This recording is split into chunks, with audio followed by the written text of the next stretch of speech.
சேலம் பெரியார் பல்கலைக்கழக துணைவேந்தருக்கான பதவிக்காலம் இன்னும் 3 மாத காலமே உள்ளதால் பதிவாளர் நேர்முக தேர்வை தடுத்து நிறுத்த வேண்டும் என்று ஆசிரியர் சங்கங்கள் வலியுறுத்தியுள்ளன. இது பற்றிய விரிவான விவரங்களோடு இணைக்கிறார் நமது செய்தியாளர் குமரேசன். முழு விவரங்கள்.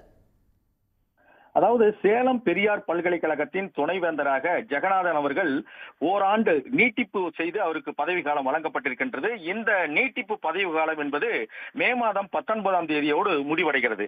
இந்த நிலையில்தான் துணைவேந்தர் ஒருவர் நிறைவடைவதற்கு, அதாவது தன்னுடைய பதவி காலம் நிறைவடைவதற்கு 3 மாத காலத்தில் எந்தவித பதவிகளுக்கு நேர்முக தேர்வோ அல்லது எந்தவித கொள்கை முடிவுகளோ எடுக்கக்கூடாது என்று ஏற்கனவே முதன்மைச் செயலாளர் சார்பில் ஒரு அரசாணை வெளியிடப்பட்டிருக்கிறது.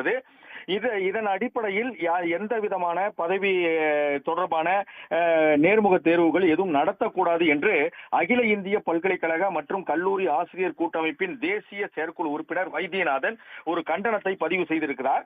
அதன் அடிப்படையில் தான் கடந்த 2017ஆம் ஆண்டு தமிழக அரசின் முதன்மைச் செயலாளர் வெளியிட்ட அரசாணையில் துணைவேந்தர் பதவி முடியும் 3 மாதங்களுக்கு எந்தவித பணி நியமனமோ கொள்கை முடிவுகளோ பல்கலைக்கழக நிர்வாகம் மேற்கொள்ளக்கூடாது என்று தெரிவித்துள்ளார்.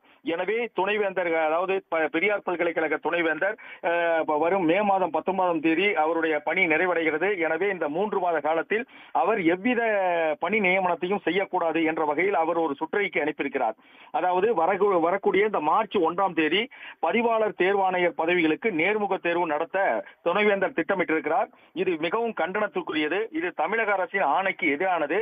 குறிப்பாக பல்கலைக்கழக துணைவேந்தர் பதவி முடிய இன்னும் 3 மாதங்களே உள்ள நிலையில் அவர் இது போன்ற செயலில் ஈடுபடக்கூடாது. ஏற்கனவே இந்த பல்கலைக்கழக துணைவேந்தர் மீது ஊழல் புகார் மற்றும் பல்வேறு முறைகேடுகள் உள்ளது. அது தொடர்பான விசாரணைகளும் தற்போது நடைபெற்று வருகிறது. எனவே இவர் கொள்கை முடிவுகளில் தலையிடுவது கண்டனத்துக்குரியது என்ற வகையில் தற்போது ஒரு சுற்றறிக்கையை வெளியிட்டிருக்கிறார். இது ஆசிரியர் சங்கங்கள் மத்தியில் ஒரு அதிர்ச்சியை ஏற்படுத்தி இருக்கிறது.